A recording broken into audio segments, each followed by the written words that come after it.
This is my new jig for Mortise. So I need to look for what you call the wing nuts, because this is very difficult to tighten and I need all the time to tighten. So I've put on some washers, so I should be able to, yeah, some so these are 4 washers.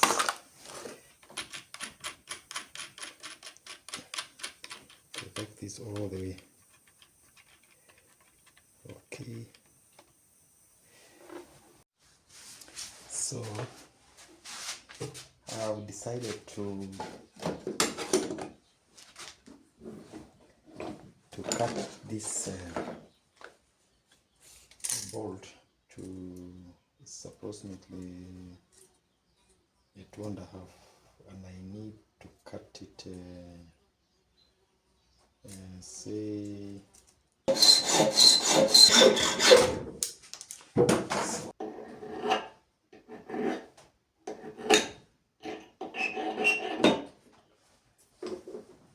this has been the most difficult part of my woodworking. And then say 1 inch here, half an inch here. So this will be my stop. Then this is the size of the test piece, so I will use it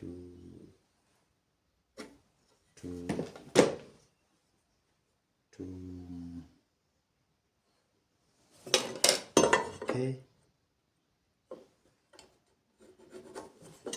Then I need to get a center, so this is my center.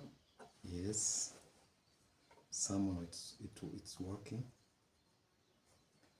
So this is the center, so I just use this. So this is the center. So I want to cut from this point. I don't know whether you're able to see it. From here to here. So in this new setting, so one of the addition I did is that I expanded this hole. So and then I got some nuts with something to at least to tighten, but I didn't get 4. I only got 2, I think, from broken tables over here. So basically is you position it here, then you need to tighten. So so I need to get the center, dead center, the dead center of I'm just eyeballing because I have not created.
So this is the Mortise.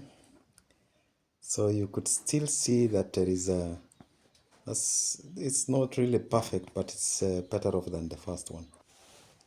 So I'll still do some improvements, particularly on the issue of the wing nut, which is really giving me trouble.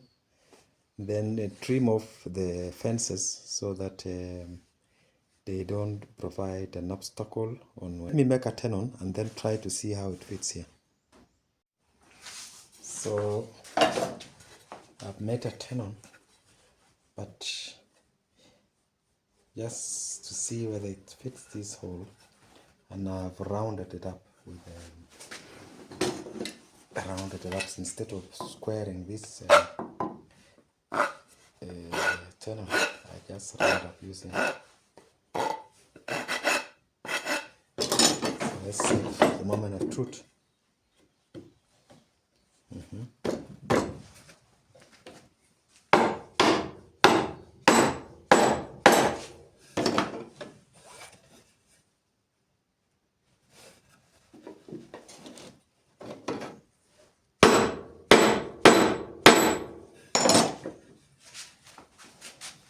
Not very perfect, but it's snagged, and remember I made a tenon using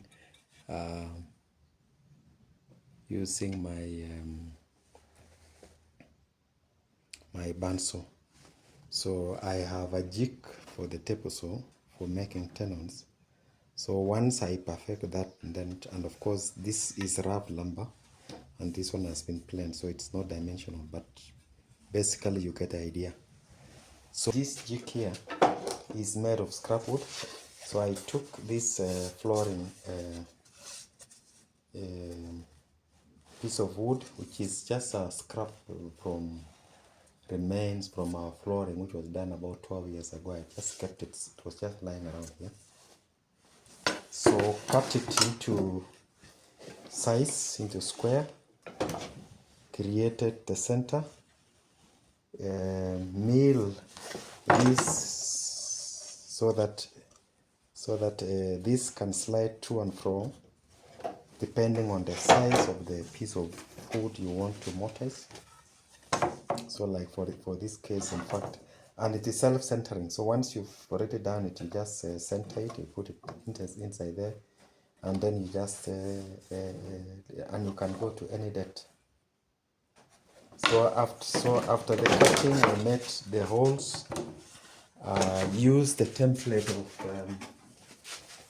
and bolted this base for the rotor. Use these holes to create the template, then drilled, then made, and then screwed it here. So I've screwed it so it's attached to this base for the rotor. Unfortunately, I'll be opening it to and fro depending on the project, because sometimes I need it to make a few projects. But basically, when I have a lot of work and I need to make a repeated mortises, then this really becomes a lifesaver.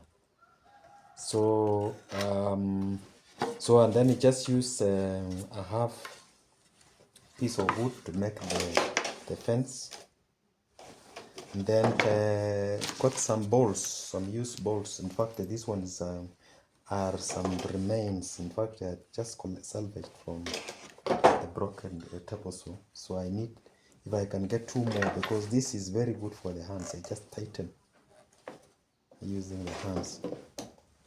So basically, and here it is.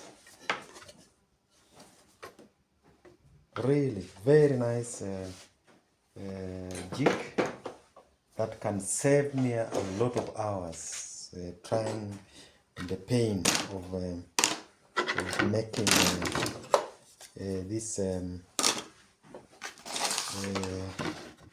I'll make another one for the bigger rotor.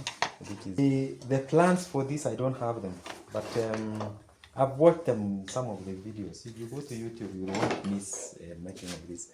But this one is about it is 7 inches by 7 inches, or by 8 inches. And then the length for these guides is about 9 and a